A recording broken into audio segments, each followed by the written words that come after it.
When I look back now, it feels like yesterday, but at the time, it was one of the most confusing, challenging, and eye-opening experiences of my life.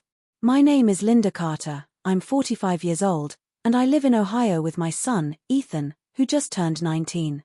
This story is about a time when Ethan waited until the house was empty to make a move that changed how I saw him forever, not in a negative or inappropriate way, but in a way that showed me just how much he had grown up and how I needed to start seeing him as the young man he was becoming.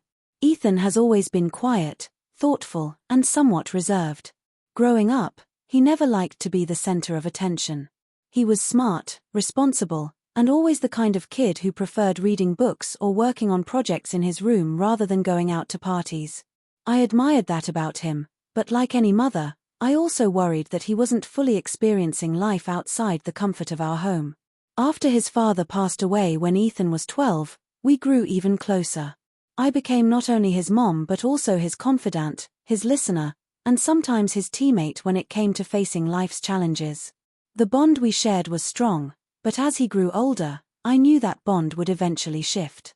He would have to find his independence, his own identity, and his own way in the world. Still, I wasn't prepared for the day he would truly prove to me that he was ready to take on more responsibility and stand up for himself. It all started one Saturday afternoon. My sister, who lives about an hour away, called me asking if I could come help her with some paperwork. Normally, I would ask Ethan to come along, but he had been acting a little different that week, more thoughtful, more purposeful. He seemed to have something on his mind. When I told him I'd be leaving the house for a few hours, he just smiled and said, "That's fine, Mom. I've got something I need to do anyway."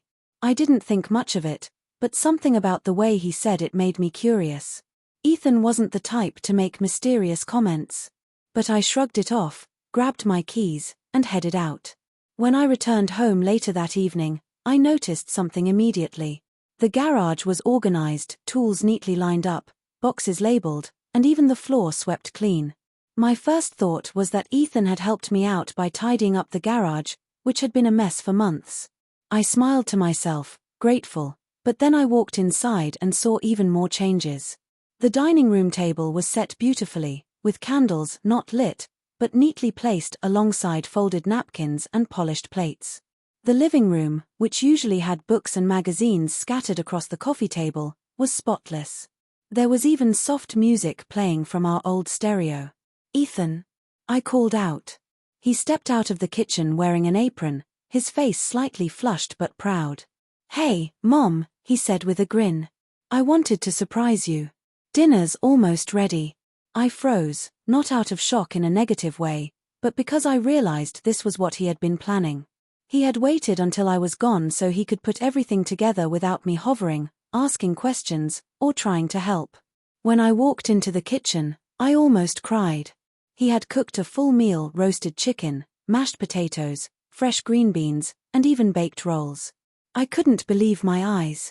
This was the boy who once begged me to order pizza because he didn't want to eat leftovers, and here he was cooking a meal that looked like it came out of a family cookbook. "Why did you do all this?" I asked softly. He looked at me with a seriousness I rarely saw. "Because I wanted to show you that I'm not a kid anymore. I know you've carried so much responsibility since Dad passed away. I just wanted you to know that I can step up, too. That I'm ready to take more on, not just for myself, but for us." That's when it hit me. This wasn't just about cooking dinner. This was about Ethan making his move toward manhood, independence, and responsibility. He had waited until the house was empty not because he wanted to hide something from me, but because he wanted to surprise me with proof that he could handle more than I gave him credit for. We sat down together, and as I ate, I couldn't stop smiling.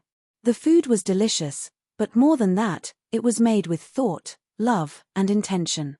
Ethan talked about how he had been practicing recipes online, watching cooking videos, and even experimenting when I wasn't home.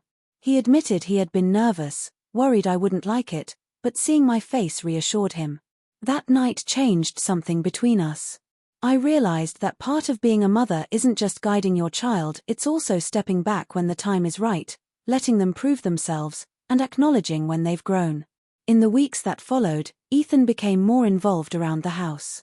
He took on grocery shopping, fixed things that broke, and even started managing his own finances. It wasn't about me telling him what to do anymore, it was about him choosing to take responsibility.